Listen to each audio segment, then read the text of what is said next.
𝗪𝗂𝗂𝗀𝗀𝗡. The controversy of Alexander the Great. Why people are making him gay. That was a specific term. Why is Alexander gay? How come people like you are making him gay? That was the idea. And what's going on? Yeah. You know?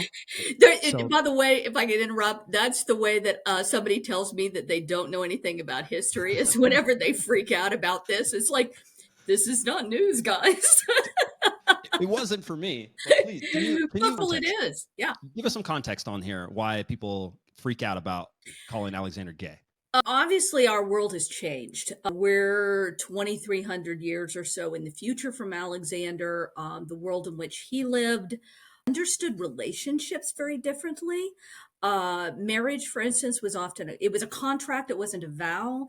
Christianity has intervened in between now and then. So same-sex relationships became frowned on by the end of the Roman Republic. And really by the Roman view of these and the Greek view of these are a little bit different. And it's sometimes, in fact, called Greek love, the same-sex relationships. And even the ones they had are different from the way we think of homosexuality today. So I don't tend to use the word homosexuality. Whenever I talk about antiquity, I use homoeroticism to make that differentiation. But even in antiquity, it was fairly well known that Alexander had a thing for pretty boys. And whenever I say boy, I don't mean little boy. I mean teens and older. And the ways that they constructed these relationships would freak us out. It's an older guy, although they also had the concept we do of a dirty old man. So there's a point past which you should move on. And that gets at the heart of it, that they understood life as a series of phases. So when you're a teen, well, not too young, into your early teen years, then you're the beloved. The fancy Greek word is the eromenos. Somewhere around the time you start getting your beard, and by beard, I don't mean the peach fuzz. I mean, like you've got, a full-on beard. Then you should be moving into the role of the lover. So you've got the passive pursued young boy. You've got the active pursuer adult guy. Then somewhere around your late 20s into early 30s, you should be getting married, settling down, and start popping out kids of your own. So this is the assumed pattern. This is the pattern Alexander seems to follow. So he is perfectly normal for his time period. He married 3 times. He had, at the time of his death, he had knocked up 2 of his wives. He may have had a bastard child as well by an earlier mistress. He also seems to have, and let me make one point. Sometimes people conflate that he and Hephaestion were lovers with him liking boys. Those are really 2 different things. Okay. And there are some reasons why we're sometimes a little cagey about saying whether or not he and Hephaestion were lovers. But he certainly was attracted to boys, and there's who is Hephaestion? I'm really sorry. I know who he is, but I just wanted you to give some context. Right. I'm sorry. Hephaestion, and I'm saying his name particularly a specific way. It's the way he would recognize. If we walked up and called him Hephaestion or Hephaestion, he'd look at you like somebody named Jennifer called Jennifer. It's like, what's wrong with you? Can't you say my name? So anyway, so that's why I say it that way. I don't mean to throw off your audience. He was Alexander's childhood companion, best friend, probable lover. And again, I'm using probable, and his eventual right-hand guy and chiliarch of the empire. So, and he didn't get that because he was Alexander's best friend. He earned it.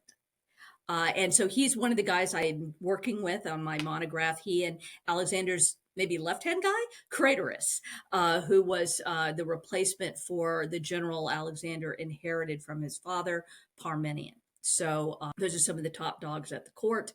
And so whenever I say that we're not sure about him and Hephaestion, it has to do with when they met.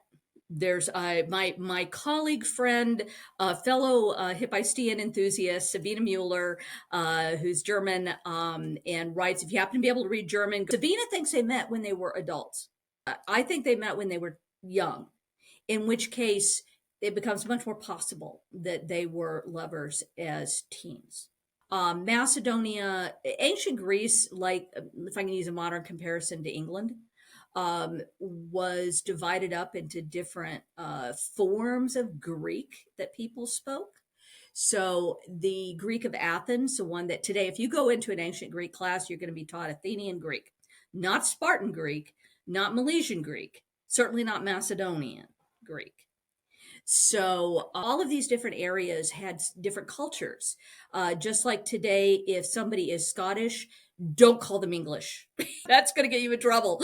They're a Brit, they're not English. And it's the same thing in ancient Greece. So you get these different areas. So each of them has kind of their own culture, their own background. And ancient Macedonia, like Sparta, like Thebes, had pursued same-sex relationships a lot more, I don't want to say aggressively, but in different contexts, in the context of the army, in the context of the gymnasium, or what we would call the gym, athletics, whereas in Athens, it was curated a little bit differently. So what all of this means is, to anybody who knows ancient history, the idea that Alexander also occasionally chased boys is not surprising. He's perfectly normal. But again, in the modern world and modern constructions, particularly just even 20 years ago, 30 years ago, if somebody's gay, then they must be a sissy. So how could this great conqueror be gay? And early Alexander historians, a guy named William Tarn, did backflips practically to avoid labeling him or even indicating that he had any, gay or improper relationships. So this is the legacy, but really for the past 50 years, no ancient historian hardly who really specializes in Alexander and ancient Macedonia has really considered that a question.